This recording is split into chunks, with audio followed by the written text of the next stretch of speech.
Are you stuck for motivation? 5 weird tricks could fix that for you now. Reverse time, embrace chaos, and more. So stick around for the easiest tips you have never heard of. Let's go. Well, welcome Extremely Berries. On this channel, we specialise in getting you motivated and changing your life forever. So let's do this. That was weird, and now I feel like I've got a twitch. So first up is reverse time journaling. Instead of waiting for motivation to hit, write it down as if you've done it. See, so many of us, or quite a lot of us anyway, we intend to. I try to. I don't always manage to do it. Get to the end of the day and write down a list of successes that you've achieved. I'm challenging you to do it the other way around. Tell yourself what you've achieved before you've achieved it, all right? That is gonna play on your mind. It's gonna do wonders. Imagine writing, I crushed that workout today, or finished that project and the feedback was amazing. This makes your mind feel successful before you've even started. Think of it like a pre-party for your motivation. And speaking about motivation, how about a little motivation by chaos? Yeah, interesting, right? Well, have you ever noticed that a bit of mess really gets you to start cleaning, and then because you've done that, you get into a productive routine? Well, maybe you've not noticed, but actually that is a very common thing.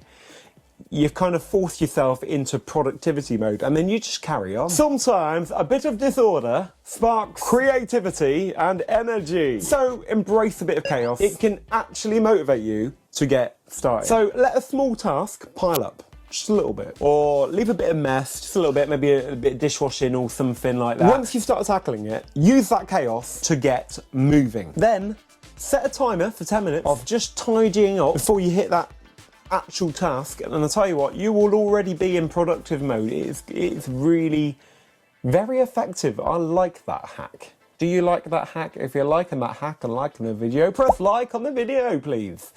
Thank you very much. Next up, we've got micro goals. Instead of aiming for one huge goal, break it down into tiny wins. Instead of saying, I'm gonna write a book, try, I'm gonna write 200 words today. Smaller goals feels much easier in the mind to complete, and they give you quick wins, which is exactly what you are needing. It's what we all need. Just feel good about ourselves. And I tell you what, it builds up and triggers a bit of momentum.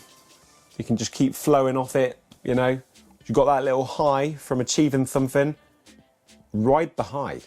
Ride it. Like a surfer on a beach, swimming in the waves. Waves. So set a small goal and reward yourself after you've hit it. Whether it's a snack, a dance break, or maybe a few minutes scrolling through memes on Facebook. You know, whatever triggers that sense of joy in you. I ain't judging, I do it myself. And do you want some extra motivation? Do it for somebody else. When you're tackling a goal, have your friend, your family, your pets in mind. Rather than thinking, what is this task gonna do for me? Think about how it's gonna benefit somebody else. You will feel more purpose-driven and motivated by knowing that what you're doing is helping somebody. So imagine you're trying to get some more money. Don't just think, oh, I'll have some more money and then I can buy my latest Apple Watch because, you know, we're all tech geeks, or I am. Why don't you think, how can I treat my friend, my loved one, my pet, whatever, to a nice meal out? Think of somebody else, and that's going to be your reason that you're doing this. This is why you've gone to work today. Yeah? In my mind, I think of my little girl all the time, and it's how I can take her out to somewhere lovely. You know, I love doing YouTube, but actually, do you know what? My money I want to spend on her. She's my pride and joy, and she blooming well knows it too. So think of who is going to benefit from your success. And hey, maybe it's even your future self.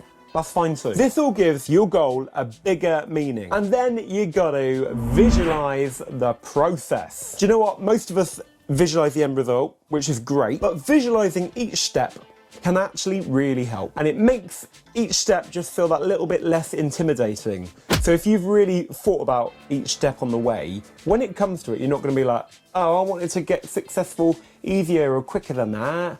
You're going to be thinking, yeah, this is cool. I've been through this in my head. I know what to expect. Be realistic about the different steps and just have a little visualization of what's going to happen. I think quite often as humans, we kind of tend to think this will be done really quick.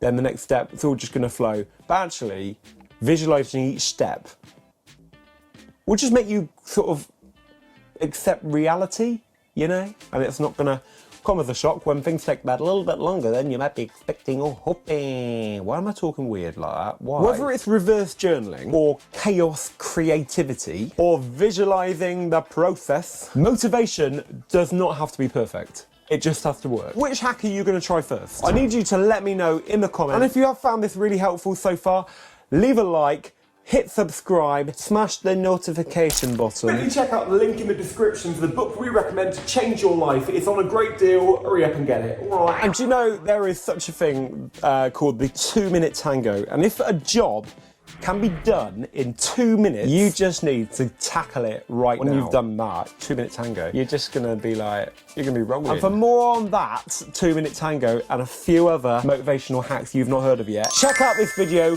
quickly. It ain't gonna stay on screen for long. Hurry up. Oh, and God loves you, and so do we. All right.